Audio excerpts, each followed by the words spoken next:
Yang lucu, iya. Halo Dokter Dian, apa kabar? Wah, cantiknya Dokter Dian. Oh iya, halo semuanya. Puji Tuhan kabar baik. Terima kasih untuk para bunda yang sudah join. Terima kasih Dokter Ajeng. Akhirnya kita ketemu lagi di sini karena banyaknya permintaan dari follower kita untuk membahas segala sesuatu yang berhubungan dengan COVID pada anak. Untuk topik kali ini, kita ambil topik langsung aja tentang screening pada anak. Maaf, kami tidak akan membahas pertanyaan yang tidak berhubungan dengan topik pada hari ini, ya, karena hari Minggu besok topiknya lain lagi, ya, tentang COVID pada anak. Jadi kita pecah-pecah, ya, tidak dibahas semuanya jadi satu pada saat ini karena mengingat waktu, ya.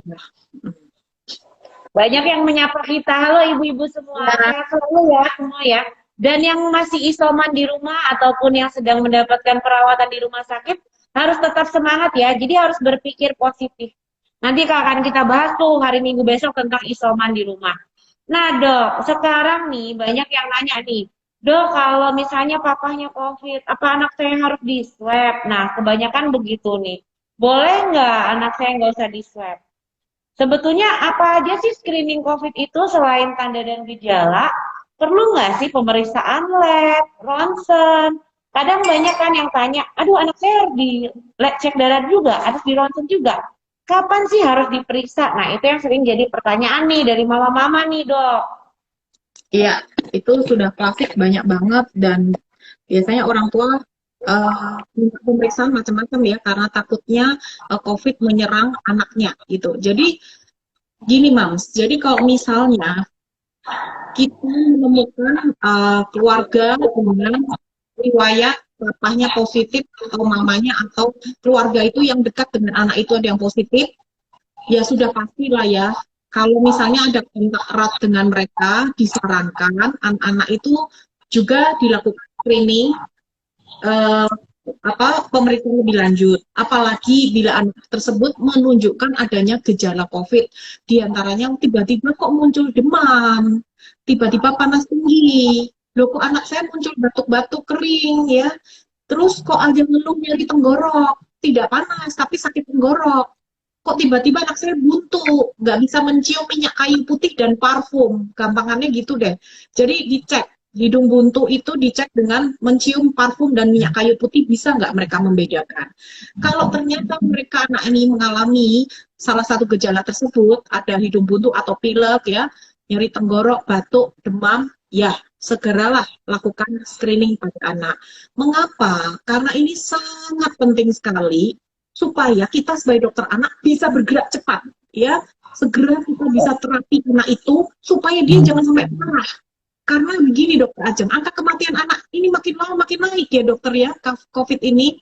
Apalagi Indonesia, ini saya dengar berita dan baca berita pada hari ini, negara kita tidak, 10 negara tidak menerima Indonesia untuk datang ke negaranya. Karena kita sudah menjadi epicentrum dunia, bukan Asia saja, dunia. Jadi negara kita ini udah angka COVID-nya paling tinggi, gitu, penularannya paling tinggi. Anak-anak yang waktu COVID awal pertama ya dokter Ajeng kan mereka jarang terdengar terpapar. Sekarang hampir semua keluarga anak-anaknya kena juga gitu. Dan gejala yang kita terima, dokter Ajeng terima, saya terima, itu bervariasi tiap-tiap anak. Oh ya, Gitu. saya ada cerita dokter Dian. Jadi begini mama-mama ya, kalau di era COVID ini banyak yang juga tanya sama saya, dok kalau ke rumah sakit saya mau periksa sama dokter, kenapa harus screening sih dok? Jadi sekarang gejala COVID itu tidak klasik lagi. Kalau zaman dulu demam, batuk, pilek, nyeri tenggorok. Sekarang macam-macam loh. Yang benar-benar dibilang Miss C itu benar. Jadi multisystem inflammation dok. Jadi peradangannya itu bisa di mana-mana. Saya ada kasus pasien saya sendiri dok, gejalanya tuh ruam seperti campak dok. Ada yang bentuknya kayak alergi, bentol-bentol. Kemarin persis saya konsulin ke dokter bedah, tapi saya swab dulu hasilnya positif. Gejalanya nyeri perut akut dok, jadi seperti usus buntu, perutnya kenceng. Ternyata COVID. Nah, jadi kita sekarang harus waspada di era pandemi ini. Karena manifestasinya bisa macam-macam, nggak klasik batuk pilek demam. Gejala pencernaan paling sering dok, mencret. Saya beberapa kali nih ada pasien saya, jadi dia sudah berobat ke dokter lain, kok nggak sembuh. Akhirnya ke saya, akhirnya saya screening, saya swab antigen, ternyata hasilnya positif. Nah, ternyata di rumahnya yang sakit bukan cuma anak ini, tapi ada lebih dari satu orang yang sakit. Nah, ini juga bisa jadi kata kunci, Dok. Misalnya di rumah yang sakit lebih dari satu orang, kita harus berpikir, apa nih? Kenapa nih bisa lebih dari satu orang yang sakit dan cepat sekali? Benar, benar Dokter Ajeng. Kalau kita benar, jadi gejala COVID pada anak tidak melulu gangguan pernafasan. Dia yang berhubungan dengan pernafasan tidak. Apa yang dialami pasien Dokter Ajeng yaitu seperti ruam merah seperti campak ya di tubuhnya, itu pun saya alami. Saya punya pasien panas juga tiba-tiba loh dok di hari kelima merah-merah keluar banyak sekali ya seperti gabak. Ternyata itu kan COVID ya. Ada juga banyak yang dengan keluhan tidak ada batuk pilek tapi diare. Jadi betul kata Perut, Dokter Ajeng. perut juga. Kasusnya sakit perut, Dok. Nggak ada demam, batuk pilek, nggak ada sakit perut. Jadi solusinya di masa pandemi COVID-19 ini, bila kita menemukan anak kita mengalami gejala-gejala yang tiba-tiba pada anak, nggak ada salahnya kita segera lakukan screening. Kalau saya sih begitu dokter aja, apalagi demam. Istilahnya kita menyingkirkan COVID secara cepat gitu loh. Kalau ternyata Betul. COVID kita bisa gerak cepat untuk ngasih terapinya. Tapi kalau misalnya bukan COVID, ya kita udah ayam ya, udah tenang. Jadi kita Iya, nggak salah juga justru lebih gitu. tenang. Jadi pengobatannya memang tepat sasaran, Dok. Nah, saya juga perlu mengingatkan mama-mama. Banyak yang bilang gini, Dok, saya nggak tega anak saya di swab. Jadi kenapa? Apalagi kalau misalnya sudah ada kontak dengan orang positif COVID. Misalnya papanya kena, mamanya kena. Kenapa harus di swab? Kenapa harus menegakkan diagnosis untuk menentukan anak ini positif atau tidak? Karena nanti langkah yang kita ambil beda loh. Terus nanti gaya hidupnya kita akan makanannya beda. Ke apa yang kita suruh olahraganya, jemurnya, gaya hidupnya pokoknya akan beda tata laksananya. Makanya kita selalu kenapa banyak isoman yang gagal karena tidak ada pendampingan dokter Dian. Saya melihat kenapa pasien-pasien yang selama ini berkonsultasi ya dengan kita ya melalui telemedicine apa dengan didampingi isolasi mandirinya tuh berjalan dengan baik. Jadi kalau ada kendala, ada keluhan ini, dia tahu apa yang harus ditambahkan obat, kapan harus ke rumah sakit, apa tanda bahaya di mana orang tua harus waspada nih kalau udah begini nggak bisa lagi di rumah. Nah, hal-hal seperti itu dok perlu ada yang memandu, membimbing. Tapi diagnosa harus tegak dulu. Itu yang penting. Nah, kita harus membedakan, menegakkan diagnosa COVID itu kan ada 3 tes nih. Nah, tesnya itu sebetulnya dibagi 3. Orang kan taunya, dok, swab yang mana nih? PCR apa antigen? Jadi swab itu yang pertama ada tes molekular. Jadi tes molekular itu berupa PCR. Itu tingkat keakuratannya sangat tinggi. Makanya dibilang gold standarnya ya PCR. Karena kalau tes yang kedua itu antigen. Dia metodenya usap hidung, bisa diandalkan. Tapi kalaupun negatif, belum tentu loh dia negatif COVID. Karena biasanya swab antigen itu dia sensitif kalau yang CT value-nya rendah, biasanya di bawah 25. Dan kalau misalnya ngambilnya nggak tepat, bisa aja negatif. Padahal belum tentu dia negatif itu dia tidak COVID. Benar. Nah, Ya. yang ketiga itu tes antibodi atau serologi untuk menemukan protein khusus antibodi. Nah, problemnya dia saat ini kan sudah tidak digunakan karena kadang-kadang hasilnya rancu gitu. Apalagi dengan infeksi virus yang lain. Jadi kalau misalnya nih anak kita ada gejala, misalnya gejalanya udah keluar, apalagi ada kontak, kita bisa antigen, tapi kalau antigennya udah pasti positif, udah PCR, langsung tentukan. Banyak yang nanya dok, kalau misalnya satu keluarga udah positif, dok kan udah pasti dia positif. Kata ininya nggak perlu di PCR dok, nggak perlu dites, langsung diobatin aja. Gimana menurut pendapat dokter Dias? Oh, enggak. Tetap dia harus melakukan PCR untuk memastikan Betul, kalau betul, dia positif. Kalau dia negatif, ayo, betul terus dianggap sekali. COVID. Dianggap COVID, dia negatif. Ya harusnya segera dia langsung anak ini langsung dipisahkan dengan keluarga yang sehat yang mau terima anak ini. Jadi kita nggak bisa mentang-mentang keluarga positif, anaknya nggak usah dites deh dok, pasti positif, yakin.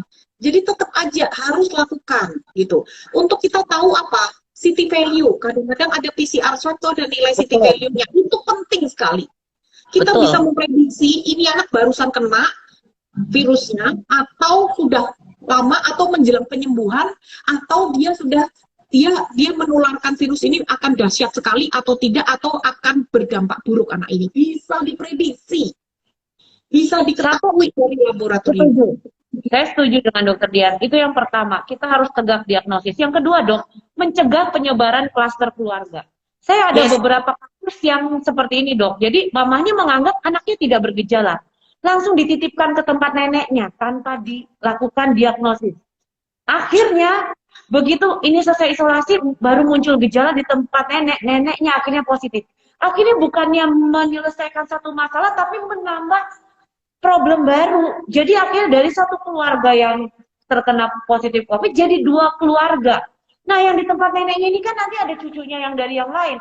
Datang lagi ke sini. Akhirnya nyebar-nyebar begitu. Saya kasus begitu, Dok. Jadi anak-anak itu ingat loh, dia karier loh. Dan kadang daya tahan tubuhnya untuk beberapa anak, apalagi yang sudah vaksin flu dan pneumonia, dengan mendapatkan ASI eksklusif dan gizi baik, biasanya daya tahan tubuhnya kuat, Dok, imunitasnya. benar, Jadi sudah terbukti dok, benar. demam 1 hari gitu. Udah gitu, udah terus gak ada apa-apa. Tapi orang tuanya, kakek neneknya itu yang bahaya, Dok. COVID pada dewasa. Itu macam-macam, apalagi sekarang ada komplikasi DVT, Dok, peningkatan D-dimer, pengentalan darah. Orang udah isolasi mandiri, bagus-bagus aja saturasi, tiba-tiba hari ke-7 ke-9 sesek. Saturasi turun. Nah, itu, Dok. Ya, Iya, jadi makanya waspada ya. waspada. Nah, Anak-anaknya itu jangan sampai kita malah dari rumah ini dioper ke rumah ini, akhirnya malah dari satu rumah malah jadi dua rumah gitu. jadi intinya harus tetap dilakukan swab ya, lebih baik. Lebih baik kita Nah, selamatkan orang lain dengan cara swab betul. anak kita. Aduh dokter Dian, anakku masih kecil, masih bayi. Nggak apa-apa tadi swab. Ini paling Nah, pertanyaan paling iya. banyak yang datang. Pertanyaannya begini dong, Dok, usia berapa ini anak dok, boleh di swab? Ya, itu pertanyaan dari banyak mama. Usia berapa anak boleh di swab? ya, itu pertanyaan paling banyak. Jawabannya semua tidak ada batasan usia. Semua bisa di swab. Bayi aja yang bayi baru lahir, kuning, mau di fototerapi aja di rumah sakit harus di swab gitu. Malah swab pada bayi kenapa harus takut? Karena swab bayi itu tidak ada perlawanan dari bayinya. Jadi bayinya tidak akan diem aja, dia di swab tenang, ngambilnya juga gampang. Kalau bayi. Jadi bagi Anda yang memiliki bayi, ya masih kecil di swab nggak perlu khawatir karena bayi tidak memiliki perlawanan sehingga pengambilannya akan sangat mudah. Nah, bagaimana swab pada anak yang di atas 4 tahun? Mereka lah yang memiliki perlawanan. Nah, disinilah gimana dokter Ajeng cara ngasihnya. Jadi begini dok, kan kebanyakan orang tua bilang, aduh saya takut anak saya di swab, anak saya nanti trauma. Sebetulnya mama nggak usah khawatir. Mama harus tahu gimana harus swab. Jadi swab itu sebetulnya petugas yang terlatih dok, itu kuncinya. Ya kan nggak mungkin kita nge-swab sendiri. Kalau itu ya jelas, udah hasilnya belum tentu akurat, caranya belum tentu benar, teknik pengambilannya belum tentu benar. Tapi kalau misalnya, kan sekarang kan ada tuh lab-lab yang diakui oleh Kemenkes. Jadi kalau kita mau pergi bepergian, kita mau traveling, ataupun kita PCR, kita harus di lab-lab yang terdaftar itu. Biasanya ada petugas khusus loh yang terlatih untuk anak. Dan mereka punya teknik sendiri loh dok. Tangannya itu beda. Ya namanya kan kadang-kadang pengalaman itu juga penting ya dok ya. Jadi orang mungkin yang baru belajar sama orang yang sudah ahli itu akan beda sekali tangannya. Jadi kayak misalnya saya sempat tayangkan video, ada pasien saya yang sharing, anaknya 3 di swab, yang bayi nggak nangis sama sekali, umur 6 bulan, cuma kaget doang gitu. Yang umur 3,5 mau 4 tahun itu juga nggak apa-apa, tapi yang kakaknya yang di atas 4 tahun itu yang sudah di atas 5 tahun itu yang gitu. Nah makanya di situ tugas orang tua untuk memberi pengertian. Jadi di sini ada peran pendampingan dan support orang tua, dukungan orang tua. Jadi dikasih tahu, ini kita mau di swab ya, soalnya misalnya contoh, kita habis kemarin ketemu Opa kena COVID, kita harus tahu nih Kak, Kakak kena apa enggak, jelaskan kalau untuk anak yang lebih besar. Kedua, kasih tahu kalau misalnya ini cepet kok, nggak menyakitkan, maksudnya sakit dikit, kayak dikit kayak kaget aja lah Kak gitu. Terus pada saat dilakukan swab boleh loh sambil dipeluk. Nah, biasanya kalau petugasnya ramah anak, nah ini kan banyak orang bilang, anak saya trauma. Petugas yang terlatih dan ramah anak, dia sambil ngajak ngobrol loh si anaknya, sambil dialihkan perhatiannya. Kayak kita melakukan imunisasi aja dok, kan kita sambil ngajak main anak-anak, tahu-tahu kita cus, udah beres, selesai kan. Nah, begitu juga si petugas swab ini sambil ngobrol-ngobrol, iya tuh ada ini, cek, udah, colok, udah selesai. Terus nanti pas ngebuka mulut, suruh udah ke atas, coba kak, kak di atas ada apa, ada cicak tuh. Nah, anaknya kaget, colok, udah.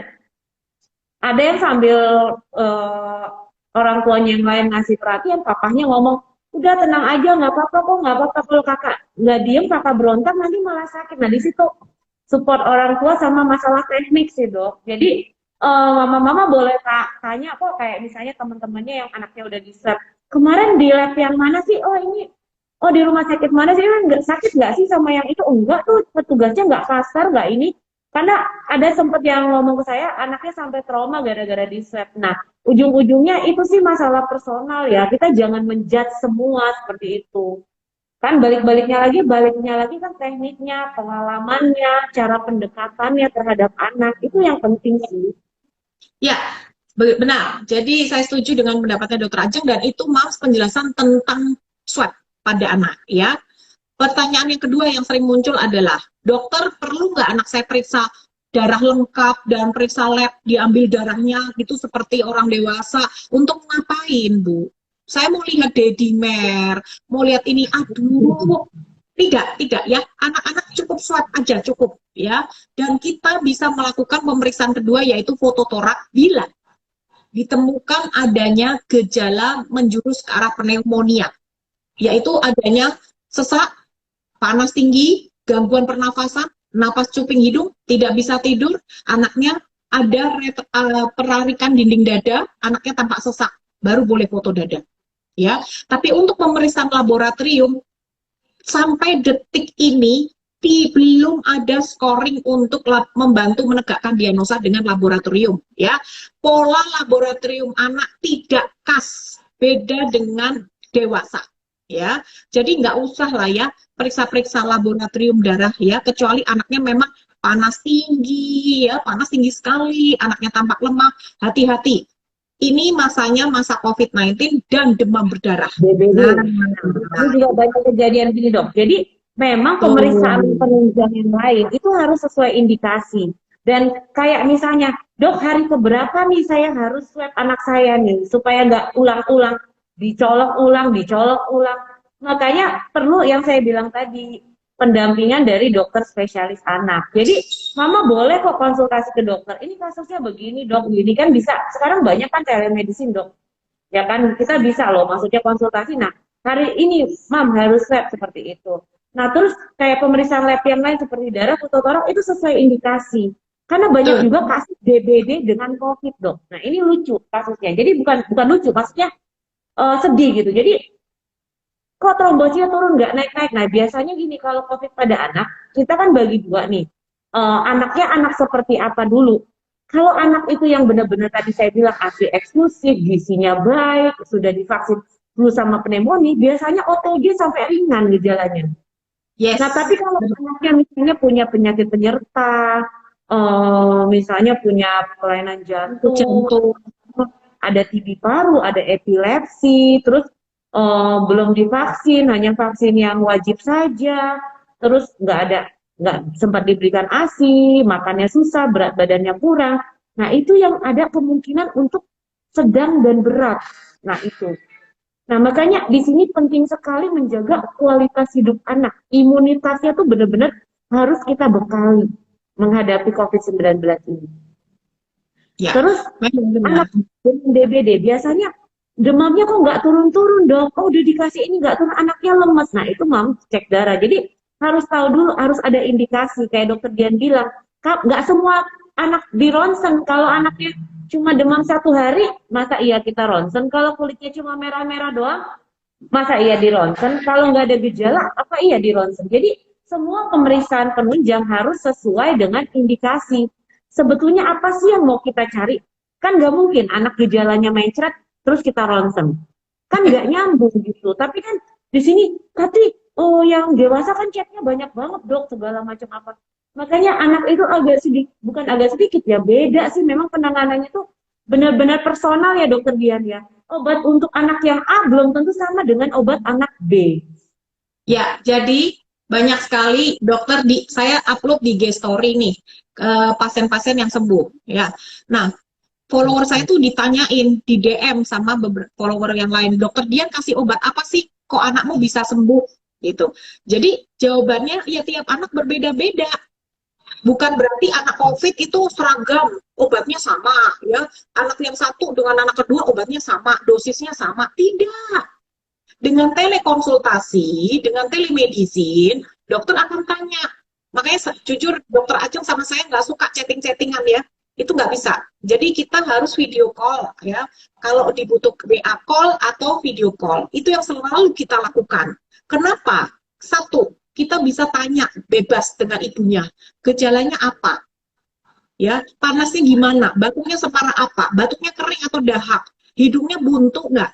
Penciumannya hilang nggak? Anaknya mana, Bu? Bisa nggak saya lihat anaknya ibu yang mana? Nah, ini pentingnya telekonsultasi. Beda dengan chatting-chatting dokter gitu. Nggak bisa. Anak harus dilihat. Kondisinya gimana? Baru kita kasih advice, nasihat. Bu, kalau gini berarti obatnya begini. Kalau gini berarti ibu harus periksa ini. Nanti hari kelima hubungi saya lagi. Apa yang terjadi? Namanya konsultasi telemedicine tuh enaknya begitu. Temukan, cari dokter anak Anda yang mau melayani telekonsul. Ini penting di masa genting ini. Semua kita nih dokter spesialis anak sampai merangkap menjadi psikolog loh. Kenapa? Karena orang ibu-ibu yang konsultasi ke saya, dokter Ajeng, menangis, dokter Dian anakku positif COVID. Aduh, aku harus gimana? Nah, kita sebagai dokter spesialis anak, selain menerapi, kita juga menenangkan jiwa ibu. Bu, gini Bu, tenang Bu. Kalau ibu tenang, semuanya tenang. Ya, dokter dia tidak akan janjikan anak pasti sembuh, tidak. Tapi kita sama-sama berusaha, ibu kalau panik di depan anak, anakmu juga ikut panik. Anakmu ikut sembuh. Anakmu nggak sembuh-sembuh. Jadi ayo sama-sama, ibu tenang, be happy, anak harus bahagia. Obatnya COVID itu bahagia. Ya. Betul. Ya, kalau ibunya stres, anaknya stres, udah sembuh, wes itu. Makanya saya tenangkan jiwamu, ada apa-apa bisa hubungi kita, kamu bisa ganggu saya, bisa telepon saya, silakan. Ya, begitu pula pasien dokter Ajeng boleh. Ya, kita ini seperti sama-sama mengontrol tuh anak. Nah, makanya disinilah pentingnya. Tidak ada rumah sakit mau terima sekarang. Sampai ada yang bilang, dokter Dian saya butuh rumah sakit, anak saya ngapain? Rumah sakit sekarang tuh hanya terima orang dengan gejala berat. Silahkan buktikan juga sama pasiennya, muter-muter rumah sakit mendapat rumah sakit. Karena sekarang rumah sakit hanya terima gejala berat, Mams. Itulah pentingnya telekonsultasi. Menteri Kesehatan, Kemenkes sudah menyarankan para dokter untuk melayani telekonsultasi, untuk membantu membludaknya rumah sakit, untuk membantu penanganan dokter-dokter rumah sakit yang udah kewalahan. Maka itu kita hadir, dokter Ajeng hadir, saya hadir, dokter spesialis anak hadir untuk membantu Anda semua dengan telekonsultasi. Ya, nggak usah mikir biaya obat dan macam-macam. Yang penting anaknya diatasi dulu, Anda tenang, anak sehat, anak baik. Ya, jadi saya mohon pengertiannya, itu caranya menangani atau isoman di rumah. Don't depend. Ya, jadi kita jangan kebanyakan panik gak ngerti mesti ngapain terus menyalahkan dok kenapa ya bisa kena. Kita udah nggak boleh mikir ke belakang. Maksudnya gini, maksudnya kenapa bisa kena itu sudah terjadi. Kalau sudah positif, yang harus kita pikirkan tujuan kita mau apa nih? Kita mau satu, cepat pulih, kedua sukses isolasi mandiri di rumah. Jadi nggak ada komplikasi, apalagi sampai dirawat. Itu goalnya, tujuannya. Makanya pendampingan itu penting. Pendampingan itu maksudnya apa? Jadi jangan semua tuh pakai resep dari WA dong. Kan banyak tuh di WA grup. Wah anak ini, COVID obatnya ini nih. Kita nggak kayak gitu. Kayak COVID aja belum tentu loh. Nggak semua anak kita kasih antibiotik loh dok. Kita nggak seperti itu kalau di anak. Yes, kita berdasarkan antibiotik. Tidak. Ada mencret kita kasih ini, nanti ada tambah gejala ini, baru kita kasih ini. Makanya kan pendampingannya itu yang penting di situ. Dan ingat, anak-anak bukan miniatur dewasa. Ya, ngobatin anak harus hati-hati karena dosisnya harus tepat, obatnya jangan kebanyakan, gitu loh. Karena ginjal mereka masih sangat muda. Makanya orang tua jangan menyamakan terapi dewasa dengan anak-anak, beda jeglek, beda gitu. Jadi harus dikonsultasikan. Tidak semua anak COVID butuh antibiotik. Tidak semua anak COVID harus butuh antivirus, tidak. Jadi kita harus lihat klinisnya anaknya, Bunda. Iya, betul, Bunda. Jadi itu yang harus dilakukan. Tapi yang pertama tegakkan diagnosis dulu, jangan khawatir. Carilah tempat memeriksa laboratorium yang terpercaya dengan petugas yang terlatih. Lakukan teknik dengan benar dan pendampingan dan support orang tua itu juga penting. Dan kalaupun misalnya anak terkena COVID, apalagi anak yang sudah besar, kita harus support secara mental. Jangan bikin anak itu down. Jadi aku COVID ya, Ma. Jelaskan kalau misalnya, oh itu penyakit, ini akan sembuh kalau kakak misalnya nurut sama mama, nurut ikut nasihat dari dokter anak masing-masing, seperti itu, ngikutin ini, nanti akan sembuh kok, Kak, akan seperti semula. Dan sejauh ini yang kita tangani untuk gejala long COVID pada anak, saya sampai saat ini sangat jarang sekali ya dok ya. Kalau memang kita treatmentnya benar dan dari awal kita tepat sasaran. Betul, betul sekali. Sampai detik ini anak-anak semuanya dalam kondisi baik karena sudah terkendali di awal dengan tepat. Ya, tidak, ya puji syukur sampai detik ini tidak ada yang sampai masuk rumah sakit membutuhkan terapi macam-macam karena orang tuanya pinter. Dan dari awal sikapnya tepat, dan obatnya tepat. Ya gitu. Jadi tetap tenang. Oh ya, pesan dari kami telekonsultasi ini, saya mohon kesabaran para orang tua untuk antri karena mengingatnya banyaknya yang masuk ya, yang mendaftar banyak sekali. Mohon maaf, kami ada batasan kuota untuk pelayanan, mengingat kita juga harus memikirkan kesehatan kita sebagai dokter anak. Jadi pasti kami akan layani, tapi mohon kesabarannya. Tidak usah panik, misalnya 1 hari kuota udah lebih, baru dilayani besok paginya. Tidak usah panik ya, karena ingat COVID pada anak-anak itu klinisnya lebih ringan daripada dewasa.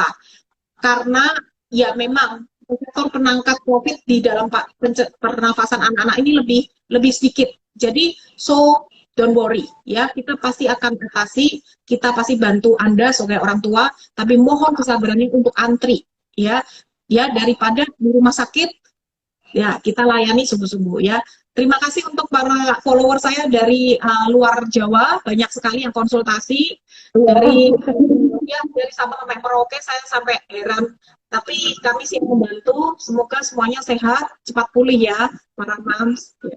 Ya, saya juga berterima kasih ada dari Aceh, dari Batam, dari Pekanbaru, dari Bandung ya. Semoga ini mentalnya harus kuat, Mams. Jadi saat kita menghadapi suatu masalah, pilihan ada di tangan kita. Kita mau bermuram durja, kita mau mengeluh, atau kita mau let's fight COVID together. Kita sama-sama bangkit, ayo kita optimis, kita melangkah supaya cepat sembuh gitu. Jadi semua dimulai dari pikiran. Nah nanti hari Minggu kita bakal bahas ya Dokter Dian tentang isoman di rumah. Apa aja sih yang harus dilakukan pada saat isoman? Nah itu. Nah kalau hari ini kita bahas screening aja. Jadi memang kita potong-potong supaya nggak terlalu panjang. Nah ini tadi udah menjawab ya pertanyaan Ibu Sioheni, efek kemudian hari kalau baby kena COVID. Biasanya jarang ya, kecuali yang harus diperhatikan anak-anak dengan kondisi khusus. Masalah vaksin dan penanganan menghalangi terkena COVID pada anak. Ya, jadi memang vaksin flu, memang ada penelitian, sudah kita posting di Instagram saya dan Instagram Dokter Dian, kalau memang mencegah kondisi berat dari COVID. Jadi sudah ada penelitiannya, bisa dibaca ya nanti di Instagram. Ada yang bilang harus wifi-nya aman kalau telekonsultasi. Iya betul, wifi-nya harus aman. Nah ini ada kasus nih Ibu Jenan Rube, ketika orang tua dan saudara positif hanya satu anak yang negatif tapi tidak ada keluarga yang bisa menampung karena ada komorbid. Bolehkah anak yang negatif isoman bersama? Dengan catatan yang merawat itu yang OTG, bukan yang lagi batuk-batuk saturasinya turun merawat anak itu. Ya, dan tentu saja dengan protokol respirasi harus ketat. Yang dimaksud masker double itu benar-benar harus masker double loh. Kalau bisa karena mamahnya, misalnya mamahnya COVID, anaknya negatif, pakainya N95. Kalaupun nggak bisa, masker medis dilapis masker kain. Lalu harus mengelap-ngelap meja secara sering, lakukan desinfeksi, sama rajin, benar-benar rajin mencuci tangan. Alat makannya dipisah, kalau bisa kamar mandi juga terpisah.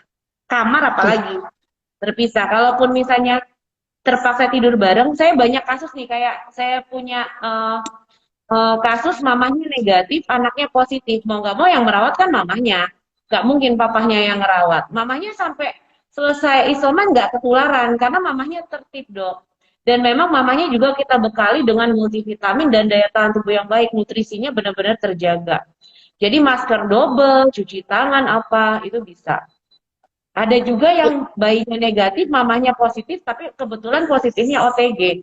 Dan anaknya sampai di akhir masa isoman tetap tidak tertular. Jadi intinya harus dicek pada saat awal terdiagnosa dan pada saat akhir sebaiknya dicek satu keluarga. Supaya nggak berulang. Saya ada satu kasus soalnya, Dok. Jadi gini, ini kejadiannya mamanya isoman di rumah, anak-anaknya di swab, hanya swab antigen saja pada saat mamahnya terkena. Itu negatif. Lalu setelah mamahnya selesai isoman, mamahnya PCR mamah negatif, tapi anak-anaknya nggak dicek. 1 minggu kemudian, anak-anaknya mulai demam. 3 hari kemudian berobat ke saya, akhirnya saya swab semua anaknya positif, di PCR semuanya positif. Jadi makanya itu pentingnya nih, pada saat isoman apa sih yang harus dilakukan, bagaimana biar isomannya berhasil dan nggak menyebar tuh. Nah itu yang besok bakal kita bahas hari Minggu. Ya, Dokter itu Dian, keluarga hari silakan. Minggu kita akan bahas sore hari tentang isoman anak COVID di rumah itu harusnya yang benar bagaimana. Ya, pastikan Anda stay tune, catat, nanti pantau Instagram kita, Dokter Ajeng, Kelas Gudang Ilmu dan Dokter Dian ya. Itu nanti akan kita beritahu di sana. Oke. Sementara begitu, jadi mama-mama, jadi jangan takut untuk mendiagnosa, menegakkan diagnosis dan melakukan screening. Lakukan sesuai indikasi, konsultasikan dengan dokter anak Anda untuk tahu kapan harus dilakukan dan apa yang harus diperiksa. Ya, Dokter Dian ada yang ingin ditambahkan, Dokter Dian? Ya, intinya menghadapi COVID-19 pada anak, itu kita sebagai orang tua harus tetap tenang. Harus tetap tenang, jangan panik. Ya, biasanya gejala klinisnya nggak terlalu berat. Justru Anda harus memikirkan diri Anda sebagai orang tua, keselamatan Anda sebagai orang tua. Ya, jadi anak harus dalam pemantauan dokter spesialis anak, lakukan telekonsultasi dengan DSA anak Anda untuk menjamin ya pemantauan follow up kondisi anak-anak terpantau baik sehingga anak selamat, anak cepat pulih, PCR segera negatif. Ya, kalian bisa saling memeluk, mencium bersama lagi. Ya, gitu. Jadi jangan panik. Intinya COVID itu kita harus kuat-kuatan terhadap virus ini. Tidak hanya mengandalkan obat-obat dokter saja. COVID itu harus diperhatikan nutrisi anak. Makan minumnya harus diperhatikan. Kebahagiaan jiwa mental anak juga harus diperhatikan. Ya, selalu saya katakan, ibu, kalau ibu stres di depan ibu anak, ya, ibu kepikiran ibu sedih depannya, mereka akan melihat dan mereka ikut bersedih. Maka imunitasnya justru akan menurun, nggak akan sembuh, nggak akan sembuh. Makanya ibu juga harus bahagia. Obat hanya tambahan, ya. Intinya di sini nih, ya. Obatnya COVID itu ada di jiwa kita. Jiwa orang tua, jiwa anak. Anak harus bahagia, karena itu hak anak. Oke. Jadi buat mama-mama, tetap bahagia, tetap berpikir optimis saat kita menghadapi masalah. Itu pilihan bagaimana kita melihat satu masalah dan bagaimana kita berjuang melawan COVID-19 ini. Oke, karena dunia akan terus berputar. COVID kita nggak tahu sampai kapan. Jadi ya kita harus benar-benar memberikan perlindungan, membentengi diri kita dengan imunitas yang baik di dalam keluarga. Dengan nutrisi yang baik, tidur yang cukup, bahagia, aktivitas fisik. Ya, buat mama-mama yang sedang isoman, keluarga yang sedang isoman, tetap semangat dan berikan yang terbaik untuk anak-anak kita. Oke, sampai jumpa hari Minggu. Bye-bye.